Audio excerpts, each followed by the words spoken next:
Alright guys, today I'm going to make another oil lamp. This time, there's a twist on it.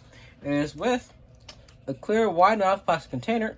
The most important part is clear, so that the light actually produced from the lamp is projected through the body of the lamp instead of just straight up the lamp. So first things first, you need a piece of wick.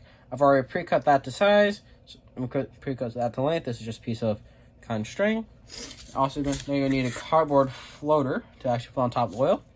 As you see, I've already pre-cut this. You just need to cut a big circle that's slightly bit smaller than the sides of your lamp.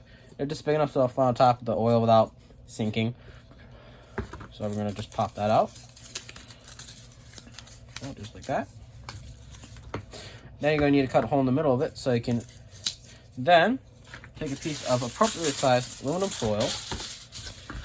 Take a pair of scissors. You can either use scissors or razor or some sort of X-Acto knife for this. I'm using both today because it's just easier like this. You're going to take your knife, cut a bit of aluminum foil like this. Doesn't have to be square or round. It can be really any shape as long as it's just a little bit smaller than this. Actually, I don't want to go too large. So this is a nice size.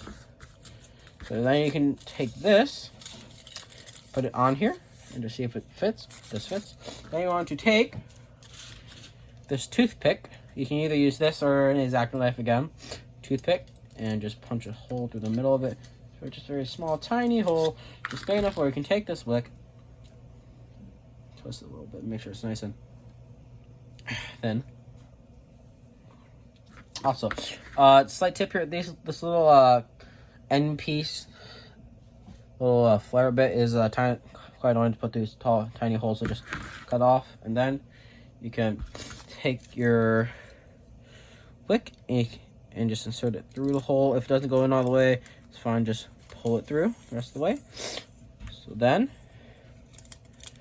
got something like that. You'll take this and just put this through the hole of the cardboard.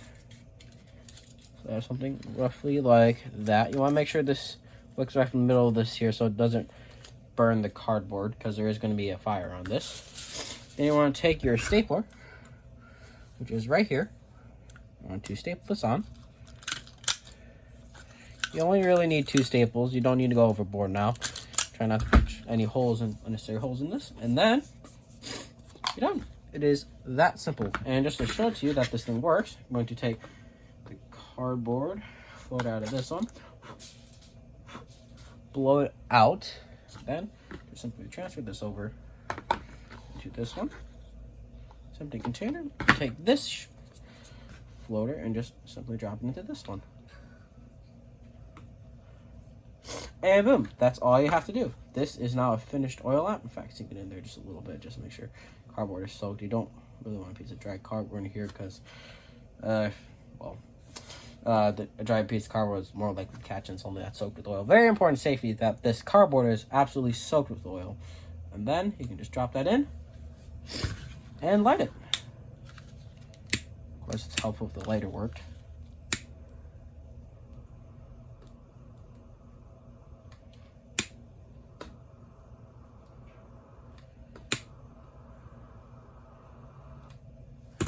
Okay, so technical difficulties, your hands are covered in oil. This is fine. Just pull that out a little bit. And boom, just like that, you have a functioning oil lamp. Okay, before you start your project, make sure the wicks are actually made out of a sort of plant fiber. If not, you'll get something like this. I think the wick I use is actually made out of plastic or polyester. Anyway, so yes, it is. I'm going to call what I'm calling or deeming the Clear Oil Lamp Mark 1. It's a very simple concept, works pretty well, even with this apparently not actually natural cord. It's still, or just really bad. That's probably just not good quality. Even with this not great wick, this project still looks fairly well. Anyways, that's all I have to share with you guys. Goodbye.